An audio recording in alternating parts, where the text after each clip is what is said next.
परमाणु के रूप में थोड़ी होगा ना, अणु के रूप में होगा ना। ये पूरा पानी क्या है, अणु के रूप में है ना। क्यों? क्योंकि इसमें परमाणु की संख्या कितनी है, 3 है। देखिए 2 बार हाइड्रोजन है और 1 बार ऑक्सीजन, तो कितने परमाणु।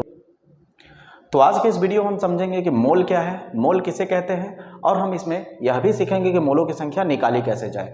इस वीडियो को बड़े ध्यान से देखें क्योंकि बड़े ही आसान तरीके से बहुत ही डिटेल जानकारी देने वाला हूं मैं। आइए देखिए, जैसे यहाँ पे लिखा हुआ है कि मोल शब्द क्या है। मोल शब्द का अर्थ होता है दोस्तों ढेर सारा। मोल शब्द का अर्थ होता है ढेर सारा। ढेर सारा का मतलब होता है, जैसे समझिए मेरे हाथ में एक मुट्ठा रेत है, रेत यानी बालू, ठीक ना। उसमें कहूँ कणों की संख्या कितनी है, तो आप कहोगे बाप रे बाप इतने सारे बालू के कण छोटे छोटे हैं, मैं कैसे काउंट करूंगा। उसी तरह दोस्तों उससे कई गुना छोटा परमाणु अणु आयन होता है दोस्तों। तो समझिए बात को, यहाँ पे मोल क्या है, मोल एक संख्या से लेना देना है। मोल का मोल क्या है, एक संख्या है जिसका मान कितने के बराबर होता है, 6.022 गुणे 10⁻23। ये कैसे आया ये भी बताऊंगा मैं। पहले देखिए यहाँ पे समझिए, तो 6.022 गुणे 10⁻23 है। जैसे कहने का मतलब क्या है, इस संख्या को एक मोल क्यों कहा गया उसका बात समझिए आप पहले। जैसे देखिए यहाँ पे, जैसे आप कहीं दुकान पे जाते हैं अंगूर केला सेब संतरा खरीदने, तो वहाँ पे देखते होंगे केला अगर खरीदना होता तो आप कहते हैं भैया 1 दर्जन केला दे दीजिए। 1 दर्जन बोल रहे हैं आप, वहाँ पे 12 केला नहीं बोल रहे हैं, जबकि आपको मालूम है 1 दर्जन का मतलब 12 है। यानी आप किसी संख्या को किसी एक विशेष नाम से दर्शा रहे हैं, ठीक है। जैसे आपने 12 केले को 1 दर्जन से संबोधित किया, उसी तरह यहाँ पे इतनी बड़ी सी जो संख्या आपको दिख रही है 6.022 गुणे 10⁻23, उसको हमने क्या कह दिया, एक मोल कह दिया। क्या कह दिया, एक मोल। अब एक मोल की परिभाषा जब दी गई तो यहाँ पे कार्बन से इसको दर्शाया गया, ठीक ना। कार्बन के परिप्रेक्ष्य में परिभाषा दिया गया। कैसे, देखिए यहाँ पे कह रहा है कि कार्बन 12 समस्थानिक वाले कार्बन के 12 ग्राम में परमाणुओं की जो कुल संख्या होगी वो 1 मोल कहलाएगी, यानी वो मोल कहलाएगी, ठीक है। अब यहाँ पे आपकी जगह मैं भी रहूंगा स्टूडेंट, तो इसे जिस हिसाब से मैंने आपको पढ़ के सुनाया वैसे जब टीचर पढ़ के सुनाएगा तो मुझे भी समझ नहीं आएगा। आइए इसे आसान भाषा में समझते हैं। तो देखिए सबसे पहले बोल रहा है 12, एक इसको तोड़ तोड़ के एक एक करके समझते हैं। सबसे पहले कह रहा है 12 कार्बन समस्थानिक वाले। तो समस्थानिक क्या होता है पहले समझिए। समस्थानिक का मतलब होता है जिसका एटॉमिक नंबर तो सेम रहे लेकिन एटॉमिक मास अलग अलग रहे। यानी हिंदी में अगर बोलूं तो कह रहा है जिसका परमाणु क्रमांक बराबर रहेगा, एक जैसा रहेगा, लेकिन परमाणु भार बदलता रहेगा। जैसे यहाँ पे देखिए कार्बन कार्बन कार्बन तीनों में सेम है कि नहीं, लेकिन गौर से देखिए तीनों कार्बन होने के बावजूद भी परमाणु क्रमांक तो सेम है नीचे वाला, लेकिन परमाणु भार अलग अलग है, ठीक है दोस्तों। तो यहाँ पे कह रहा है कि 3 कार्बन है, सबके परमाणु भार अलग अलग है, कोई 12 वाला है, कोई 13 वाला है, कोई 14 वाला। तो कह रहा है कार्बन 12। कार्बन 12 का मतलब है कि कह रहा है कार्बन जिसका परमाणु कितना हो, भार 12 हो, ये वाला कार्बन उठाओ, ठीक है। अब समझ में आ गया होगा आपको, ठीक है। तो हमें ये वाला कार्बन लेना है, समझ आ रही है। कितना ग्राम लेना है दोस्तों, 12 ग्राम लेना है, ठीक है। जैसे ये कार्बन है तो कार्बन क्या है, परमाणु है, तत्व है ना, तो परमाणु ही है ना। तत्व जितने भी हैं आपके पीरियोडिक टेबल में 118 तत्व हैं, वो सारे एटम के फॉर्म में है, परमाणु के रूप में है, वो अणु मत कह दीजिएगा, ठीक ना। क्योंकि याद रखिए अगर मैं हाइड्रोजन ऐसे नॉर्मल लिखूं तो ये क्या है, एक परमाणु है, लेकिन इसी हाइड्रोजन को 2 हाइड्रोजन लिख दूं तो क्या हो गया, 2 परमाणु हो गए। कितने परमाणु हो गए दोस्तों, 2 परमाणु हो गए। तो जब अकेला रहेगा तो एक परमाणु रहेगा, जब वो 2 या 2 से अधिक परमाणु आपस में हो जाए तो उसे अणु कहते हैं। क्या कहते हैं, अणु कहते हैं। यानी हाइड्रोजन क्या है, परमाणु है, लेकिन हाइड्रोजन हाइड्रोजन मिल गया तो क्या बना लिया, H2। अभी परमाणु नहीं है, ये अणु है। हाइड्रोजन गैस क्या है, अणु है, परमाणु नहीं बोलेंगे हम, ठीक है। आगे बढ़ते हैं। तो दोस्तों एक बात याद रखिएगा, तो यहाँ पे 12 भार है इसका और परमाणु क्रमांक कितना है, 6। यही वाला कार्बन हमें 12 ग्राम लेना है। तो 12 ग्राम लेना है, मान लीजिए इसका परमाणु है ये, ठीक है। तो अगर जब यहाँ पे 12 भार होगा और 6 परमाणु क्रमांक होगा तो उस दौरान इसकी इलेक्ट्रॉनों की संख्या 6 होगी, प्रोटॉनों की संख्या भी 6 होगी और न्यूट्रॉनों की संख्या भी 6 होगी दोस्तों। यानी इससे मतलब आपने सीख लिया कि हमें कौन से कार्बन को लेना है। ऐसे कार्बन को लेकर के मुझे 12 ग्राम लेना है जिसका परमाणु क्रमांक और परमाणु भार कितना हो, परमाणु क्रमांक 6 हो, परमाणु भार 12 हो, ठीक है। अब इसका मतलब आपने समझ लिया होगा कि 12 कार्बन समस्थानिक का अर्थ क्या होता है। फिर उसके बाद यहाँ पे लिखा है वाले 12 कार्बन के 12 ग्राम, तो 12 ग्राम मैंने ले लिया, ठीक ना। इसका क्या ले लिया, 12 ग्राम ले लिया। इसको मैंने कितना ले लिया दोस्तों, 12 ग्राम ले लिया। अब 12 ग्राम में देखना है मुझे, चेक करना है कि जो ये परमाणु है क्या ठो परमाणु है, परमाणु की संख्या कुल कितनी है 12 ग्राम कार्बन में, कौन वाले कार्बन, समझ आया, ठीक है। तो अब हमें चेक करना है। तो हमने जब चेक किया तो क्या पाया दोस्तों कि 12 ग्राम कार्बन में 1 मोल है। 12 ग्राम कार्बन जो है कितने मोल के बराबर आ रहा है? 1 मोल, जो कि 1 मोल कितने के बराबर है? इतना। इसके मतलब ये कह सकते हैं कि इसमें परमाणुओं की संख्या कितनी निकली थी? इतना निकली थी, इतने संख्या के बराबर। तो उम्मीद करता हूँ आपको समझ में आ रहा होगा। तो यानी 1 मोल बराबर कितना हो गया? इतना हो गया। अब ये जो संख्या है दोस्तों, ये संख्या को एक और नाम दे दिया गया, इसे बोला गया अवोगाद्रो संख्या कहा गया। क्या कहा गया? अवोगाद्रो संख्या। यानी ये जो संख्या है इसे क्या बोला गया? अवोगाद्रो संख्या, जिसे Na या फिर n नोड यानी n0 से डिनोट किया जाता है, प्रदर्शित किया जाता है। ठीक है, तो यहाँ पे आप इस पूरे के जगह पे चाहे तो आप Na लिख सकते हैं। क्या लिख सकते हैं? Na। जैसे कि 1 मोल है बराबर है, इस पूरे को हटा के क्या लिख सकते हैं? एक Na लिख सकते हैं। Na का मतलब अवोगाद्रो संख्या। जैसे कहने का मतलब है मेरा, ये मान लीजिए मैंने लिया 7 मोल परमाणु ले लिया। अब मैंने पूछा कि 7 मोल परमाणुओं में कुल परमाणु की संख्या कितनी है। जैसे मैंने कहा कि 1 दर्जन में कितने केले हैं कुल, तो आप कहेंगे 12। तो मैंने बोला 2 दर्जन में कितने, आप कहेंगे 24। मैंने कहा 3 दर्जन में, तो आप कहेंगे 36। क्या कर रहे हैं आप? 12 का गुणा कर रहे हैं ना, जितना बार जितना दर्जन है। उसी तरह यहाँ पे 1 मोल में इतने हैं संख्या, तो 7 मोल में कितना होगा? खुद दिमाग लगाइए। तो आप कहेंगे 7 गुणे Na, 7 गुणे Na का मतलब ये पूरी संख्या। तो यहाँ पे अगर आप पुट कर दें तो Na का वैल्यू कितना है? 6.022 गुणे 10 घाते 23। अब दोस्तों दशमलव का गुणा तो आपको आता ही होगा। जब आप इसे गुणा करेंगे तो कितना आ जाएगा? क्वेश्चन मार्क गुणे 10 घाते 23 परमाणु आ जाएगा। समझ आ रही मेरी बात है? तो ये जो परमाणुओं की संख्या है किस तरह निकाली गई, समझ में आया? यानी जब आपको मोलों की संख्या दी जाएगी तो परमाणुओं की संख्या बड़ी ही आसानी से निकाल पाएंगे। तो अभी हमने फिलहाल क्या क्या सीख लिया, आइए एक बार एनालिसिस कर लेते हैं। हमने सीखा कि मोल क्या है। मोल शब्द का अर्थ होता है ढेर सारा, जो कि एक संख्या से लेना देना है। और एक जो संख्या है कितने के बराबर है? 6.022 गुणे 10 घाते 23 के बराबर है। वो परमाणु भी हो सकता है, अणु भी हो सकता है, आयन भी हो सकता है। मैंने परमाणु और अणु बता दिया, आयन अभी बताऊंगा क्या है। ठीक है, परमाणु अणु मैंने क्या बताया? परमाणु जो होता है, जितने भी पीरियोडिक टेबल में आपको देखिए, यहाँ पे मैं साइड हट जाता हूँ, यहाँ पे मैं दिखा दे रहा हूँ। ठीक है, जितने भी आपको पीरियोडिक टेबल में एक से लेके 118 तक एलिमेंट दिख रहे हैं, वो पूरे परमाणु के फॉर्म में है। वो सब परमाणु है, चाहे आप कार्बन ले लीजिए, ऑक्सीजन ले लीजिए, नाइट्रोजन ले लीजिए, कुछ भी, वो सब परमाणु है। लेकिन जब ये आपस में मिले, जैसे अभी मान लीजिए यहाँ पे मैं आपको समझाता हूँ। जैसे देखिए यहाँ पे मान लीजिए हाइड्रोजन है, ये अकेला है ना, तो यहाँ पे बोलेंगे एक एटम है हाइड्रोजन। अच्छा यहाँ पे देखिए नहीं दिख रहा होगा, यहाँ पे मैं कर देता हूँ यहाँ पे आपको। जैसे यहाँ एक हाइड्रोजन है तो इसे एक एटम बोला गया, हाइड्रोजन का एक एटम। लेकिन यहीं पे अगर मैं ऐसे लिख दूँ H2O, इसका मतलब क्या है? हाइड्रोजन कितने बार है? 2 बार। तो हाइड्रोजन के कितने आइटम हो गए? 2 एटम हो गए। किसके? हाइड्रोजन के। ऑक्सीजन कितने बार है? 1 बार। तो ऑक्सीजन के कितने आइटम हो गए? 1 आइटम ऑक्सीजन के हो गए। तो हाइड्रोजन के 2 आइटम, ऑक्सीजन के 1 आइटम, तो कुल मिला के कितने आइटम हुए? 3 आइटम हुए। तो जब एटम यानी परमाणु अकेला होगा तभी वो नॉर्मल परमाणु है। लेकिन अब वो जब अकेला न रहे, 2 या 2 से अधिक हो जाए, तो उसे परमाणु नहीं कहेंगे, उसे तब अणु कहेंगे। क्या कहेंगे दोस्तों? अणु कहेंगे। अब बारी आती है आयन।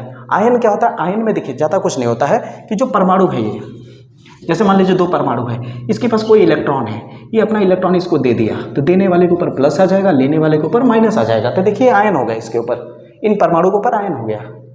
बात समझ आ रही है? ये प्लस चार्ज हो गया, ये माइनस चार्ज हो गया। बात समझ आ रही है मेरी बातें? Very good. अगर दोस्तों यहाँ तक बात समझ में आ रही होगी तो अब हम सीखेंगे कि अब हम सीखेंगे दोस्तों कि मोलों की संख्या कैसे निकाली जाए। तो हमने यहाँ पे नॉर्मल बेसिस पे समझ लिया कि मोलों को कैसे निकाला जाए। जब क्या कहते हैं, हमें मोलों की संख्या दी रहे तो परमाणुओं की संख्या कैसे निकाली जाती है। अब हम सीखेंगे कि मोलों की संख्या कैसे निकाली जाए। तो मोलों की संख्या को निकालने के लिए कुछ चीज़ों की ज़रूरत पड़ेगी, वो चीज़ें मैंने यहाँ पे पहले ही लिख दिया। ठीक है, जैसे यहाँ पे कुछ तत्व लिखा है जो ज़्यादातर यूज होते हैं। ठीक है, जैसे hydrogen, carbon, nitrogen, oxygen, sodium, aluminium, chlorine, sulphur, ये सब यूज होते हैं। ठीक है ना, अभी फिलहाल इतना मैंने लिखा है। ठीक है, यहाँ पे हाइड्रोजन का ये मास है, मास यानी समझ रहे होंगे परमाणु भार। 1 होता है, कार्बन का 12 होता है, नाइट्रोजन का 14, इसका 16, इसका 23, इसका 26 और इसका 35.5। एक और लिख लीजिए, जैसे जिंक है तो जिंक का कितना होता है दोस्तों? 40 होता है। सल्फर लिखेंगे तो सल्फर का 32 होता है। इस तरह से आप लिख सकते हैं। ठीक है, काफ़ी सारा। अब यहाँ पे जो जो जरूरत ज़्यादातर यूज़ होता है, मैं तो यही कहूँगा कुछ याद हो या ना हो, ये जरूर याद रहे आपको। और याद रखने की क्या जरूरत है, आप सवाल करिए ना, प्रैक्टिस करिए, अपने आप याद हो जाएगा। ठीक है, आइए स्टार्ट करते हैं। तो मोलों की संख्या निकालने का सबसे पहला एक फार्मूला होता है, number of mole is equal to mass by molecular mass या मोलर मास। हिंदी में लिख सकते हैं द्रव्यमान यानी पदार्थ का द्रव्यमान जो दिया रहेगा बटा आणविक द्रव्यमान। ठीक है, ये फार्मूला है, यानी मोलों की संख्या ज्ञात करने का, मोलों की संख्या। अब देखिए, डायरेक्ट मैं सवाल लेता हूं तो ज़्यादा आपको समझ में आएगा, ऐसे मैंने लिख दिया तो आपको समझ में नहीं आएगा ये फार्मूले का मतलब क्या है। आइए सवाल से समझिए। जैसे मान लीजिए मेरे पास 36 ग्राम पानी है। क्या है? 36 ग्राम पानी है, और इसमें क्या फाइंड करना है? Find number of moles. हमें क्या फाइंड करना है? नंबर ऑफ मोल। यार हिंदी में अगर लिया हो तो हिंदी में क्या दिया रहेगा कि मोलों की संख्या ज्ञात कीजिए। अगर पानी कितना हो? 36 ग्राम हो, तो 36 ग्राम पानी में मोलों की संख्या ज्ञात करनी है। यहाँ पे हिंदी में मैंने लिख भी दिया है, मोलों की संख्या ज्ञात करना है हमें। ठीक है, तो यहाँ पे क्या करना है, मोलों की संख्या जब आपको ग्राम में कुछ दिया हो, ठीक है, कि 36 ग्राम है, 40 ग्राम है, 50 ग्राम है, और उसका मोल बताइए कितना होगा। जब ग्राम में वैल्यू दिया होगा तो फार्मूला ये वाला यूज करेंगे दोस्तों। ठीक है, क्या है formula? Number of mole is equal to mass by molar mass. तो देखिए कैसे करेंगे, सबसे पहले आप समझिए। तो यहाँ पे देखिएगा दोस्तों, तो number of mole, number of मोल को एन से डिनोट कर सकते हैं आप। किससे डिनोट कर सकते हैं नंबर ऑफ मोल को? एन से। जिसका निकाल रहे हैं उसको यहाँ छोटा सा लिख सकते हैं। किसका निकालेंगे आप? पानी का निकालेंगे मोलों की संख्या। तो यहाँ पे H2O छोटा सा ऐसे लिख सकते हैं, देखने में अट्रैक्टिव लगेगा, अच्छा लगेगा। ठीक है, अब यहाँ पे आप बराबर करिए। फिर क्या है? मास। मास क्या है? जो दिया हुआ है, जिसका आप मोलों की संख्या निकाल रहे हो उसका द्रव्यमान दिया हुआ है, उस द्रव्यमान को ऊपर रखना है। यानी ये जो आपका दिया हुआ है 36 ग्राम, ये क्या है? आपका मास है दोस्तों। मास मतलब समझ रहे होंगे, द्रव्यमान आपका जो दिया हुआ है। ठीक है, तो मास कितना दिया? 36। तो ऊपर में मास की जगह क्या हो जाएगा? 36। लेकिन बचा क्या आपके पास? Molar mass. तो मोलर मास तो हमारे पास है ही नहीं, मोलर मास तो कहीं दिया ही नहीं, आणविक द्रव्यमान कहीं दिया ही नहीं, तो आणविक द्रव्यमान निकालेंगे। देखिए कितना आसान तरीके से निकालेंगे हम लोग, चुटकियों में आपको समझ में आ जाएगा। यहाँ पे देखिए दोस्तों, मैं आणविक द्रव्यमान यहाँ पे निकालता हूँ। जैसे आपके पास क्या है? पानी है, हमें पानी का क्या निकालना है? आणविक द्रव्यमान यानी मोलर मास यानी मॉलिक्यूलर मास। तो कैसे निकालेंगे? देखिए, पानी हाइड्रोजन कितने बार है? देखिए पहले H2 का मतलब 2 बार हाइड्रोजन। कितने बार? 2 बार, तो 2 लिख दीजिए। फिर गुणा चिन्ह लगाइए। अब हाइड्रोजन का वजन लिखिए यानी मास। हाइड्रोजन का मास कितना है? 1 है। अब प्लस कर दीजिए क्योंकि हाइड्रोजन का काम खत्म हो चुका। अब बारी है ऑक्सीजन की, तो ऑक्सीजन कितने बार है यहाँ पे? कुछ नहीं, तो यहाँ 1 है, यानी ऑक्सीजन 1 बार है, तो 1 लिखिए। फिर ऑक्सीजन का वजन लिख दीजिए 16। देखिए ऑक्सीजन का 16 है मास। ठीक है, अब इसे हल करिए। 2 एकम 2 प्लस 16 एकम 16 बराबर जोड़ देंगे तो कितना हो जाएगा दोस्तों? 18 हो जाएगा। तो नीचे में कितना आ गया? 18। तो बताइए मोलों की संख्या कितनी हो जाएगी कट होने पे? 18 दूनी 36, तो कितने हो जाएंगे? 2 मोल। ठीक ना, यानी 36 ग्राम पानी में मोलों की संख्या कितनी होगी? 2 मोल। यहीं पे अगर मान लीजिए पूछ दिया जाए कि इसके अणुओं की संख्या क्या होगी, अगर परमाणु पूछे तो सही होगा या गलत? तो गलत होगा। क्यों? क्योंकि पानी परमाणु के रूप में थोड़ी होगा ना, अणु के रूप में होगा ना। ये पूरा पानी क्या है? अणु के रूप में है ना। क्यों? क्योंकि इसमें परमाणु की संख्या कितनी है? 3 है। देखिए 2 बार हाइड्रोजन है और 1 बार ऑक्सीजन, तो कितने परमाणु है इसके पास? 3 परमाणु। कौन कौन से? 2 हाइड्रोजन के परमाणु और 1 ऑक्सीजन के परमाणु। ठीक है, तो ध्यान से सुनिए। तो अगर इसके अणु की संख्या निकाली जाए तो कैसे निकालेंगे बताइए? अभी मैंने कुछ समय पहले बताया था, यहाँ 2 मोल है, तो 2 में क्या करेंगे? गुणा कर देंगे 6.022 गुणे 10 घाते 23। तो किस में कन्वर्ट हो जाएगा? अणु में। ठीक है, यानी जब भी अणु परमाणु आयन में कन्वर्ट करना हो तो जो मोलों की संख्या दी गई है उसमें बस गुणा कर देना है अवोगाद्रो संख्या को, तो आपका अणु की संख्या या परमाणु की संख्या या आयन की संख्या आ जाएगी दोस्तों। चलिए आगे करते हैं, एक और एग्जांपल लेते हैं हम लोग। देखिए दोस्तों, जैसे मान लीजिए यहाँ पे मैंने ले लिया 80 ग्राम NaOH। दूसरा क्वेश्चन है हमारे पास क्या है दोस्तों? 80 ग्राम NaOH है, हमें निकालना है मोलों की संख्या। तो कैसे निकालेंगे? N लिखिए, जिसका निकालना है उसको छोटा सा लिखिए NaOH, बराबर करिए। जो द्रव्यमान दिया है ऊपर रहेगा, NaOH है, तो NaOH को हमें क्या लिखना होगा, NaOH का आणविक द्रव्यमान निकालना पड़ेगा, क्योंकि ऊपर में तो लिख दिया मास की जगह 80 ग्राम, लेकिन हमें क्या लिखना होगा, आणविक द्रव्यमान यानी मोलर मास। तो मोलर मास कैसे निकालेंगे, देखिए अभी जस्ट सिखाया कि नहीं दोस्तों मैंने, NaOH है, Na कितने बार, एक बार, Na का कितना होता है वजन यानी मास 23, प्लस ऑक्सीजन कितने बार है, एक बार, ऑक्सीजन का मास कितना है 16, प्लस हाइड्रोजन कितने बार है, एक बार, हाइड्रोजन का मास कितना है 1। एक बार आराम से समझाता हूँ प्यार से एकदम।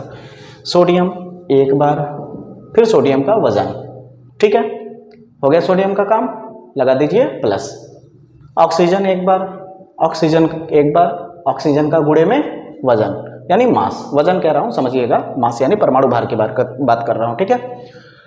फिर उसके बाद इसकी बारी खत्म, फिर बारी आती है हाइड्रोजन की, हाइड्रोजन एक बार, हाइड्रोजन का मास 1, क्लियर है।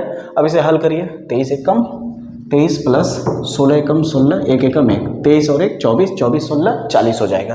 तो यहाँ पे आ जाएगा 40, काटेंगे तो कितना आ जाएगा दोस्तों, 2 मोल। कितने आ गया, 2 मोल, 40 दूनी 80। आइए एक और एग्जांपल लेते हैं दोस्तों। जैसे मान लीजिए यहाँ पे आपको दे दिया